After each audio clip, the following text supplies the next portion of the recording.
कोई जिंदा व्यक्ति नहीं दिखा।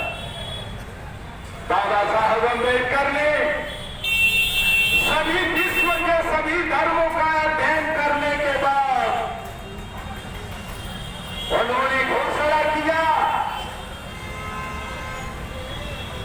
बर्मा में जाकर करके विश्व बौद्ध सम्मेलन में घोषणा किया था कि मैं बौद्ध धर्म को स्वीकार करूंगा। इसके बाद साथियों उन्होंने कहा कि मैं जिंदे को दूध पिलाऊंगा, मरे को दूध नहीं पिलाऊंगा, मरे को दूध नहीं पिलाऊंगा।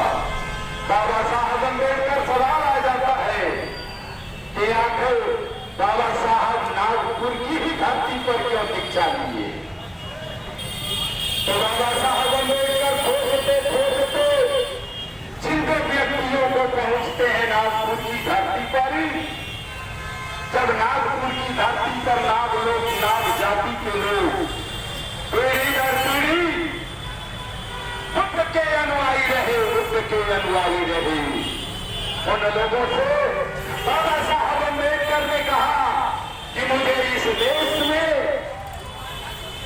परिवर्तन करना है, मुझे परिवर्तन लाना है, मैं बौद्ध धर्म को स्वीकार करूंगा। नागपुर के नाग जाति के लोगों ने कहा कि बाबा साहब अगर नागपुर में अगर दीक्षा लेते हैं तो हम सभी लोग आपको जितना सहयोग करना होगा हम लोग अपना पूरे तन मन धन के साथ आपका सहयोग करेंगे। वही बाबा साहब अम्बेडकर ने नागपुर की धरती पर जिंदे लोगों को 5 लाख जिंदे लोगों को धर्म का दीक्षा लेकर करके और देने का काम किया।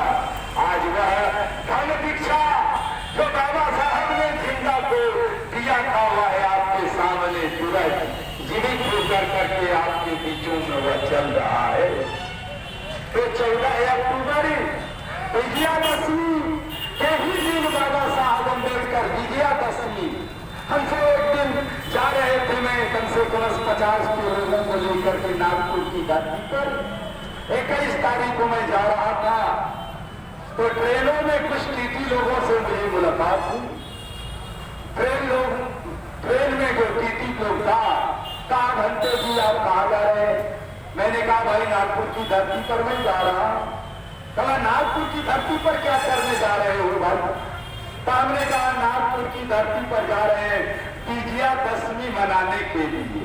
विजयादशमी मनाने के लिए मैं नागपुर की धरती पर जा रहा हूं। तो कहा विजयादशमी? कैसा विजयादशमी? हम कहले है साहब आपको अभी तक विजयादशमी के विषय में नहीं मालूम है? अरे इस देश में सबसे पहले अगर विजयादशमी मनाई गई सम्राट अशोक के ये खत्म होने के बाद 18वीं सदी 19वीं सदी में अगर विजयादशमी किसी ने मनाया तो बाबा साहब अम्बेडकर ने मनाया। नागपुर की धरती पर विजयादशमी मनाया। हम कहले सम्राट अशोक के विषय में आप नहीं जानती? कहा सम्राट अशोक को तो जानता हूं। सम्राट अशोक को तो जब आप जानते हैं तो जिस दिन सम्राट अशोक ने तथागत बुद्ध के धम्म को लेकर तलवार को रख कर करके और उसने जो है विश्व पर झंडा फहराने का काम किया था, ये भारत का राज्य विश्व पर था। उसी दिन उसी के नाम पर ये बाबा साहब अम्बेडकर ने विजयादशमी को मनाने का काम किया और भारत के संविधान में बाबा साहब अम्बेडकर ने विजयादशमी के नाम से छुट्टी दिया है, न कि दुर्गा पूजा और दशहरा के नाम से छुट्टी है। तब मैं वो किसी से मैंने पूछा, ये बताओ कि क्या ये विजयादशमी के नाम से छुट्टी है या तेरे दुर्गे के नाम से छुट्टी है? कहा ये तो मुझे पता नहीं। हम पहले से पता कर लेना, तुम पता कर लेना।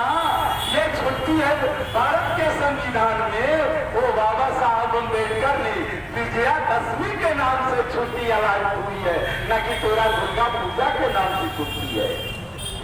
तो साथियों बाबा साहब अम्बेडकर ने नागपुर की धरती पर जो हमारे पूर्व के इतिहासों को जिंदा करने का काम किया। और सम्राट अशोक विजयादशमी के दिन धम्म दीक्षा लेने का काम किया था। नागपुर के लोगों का बहुत बड़ा पर्व है, बहुत बड़ा पर्व। साल में एक बार विजयादशमी इतना धूमधाम से मनाई जाती है, सारे घर में उल्लास के साथ मनाई जाती है। और बाबा साहब तथागत बुद्ध सम्राट अशोक के फिगर लगा करके लोग बुनिया पूरी मिठाई खीर मलाई खाते हैं। ऐ मेरे साथियों, आप लोगों को मैं ये बताना चाहता हूँ कि बाबा साहब अम्बेडकर ने आपके पुराने इतिहासों को जिंदा करके आपको इतना बड़ा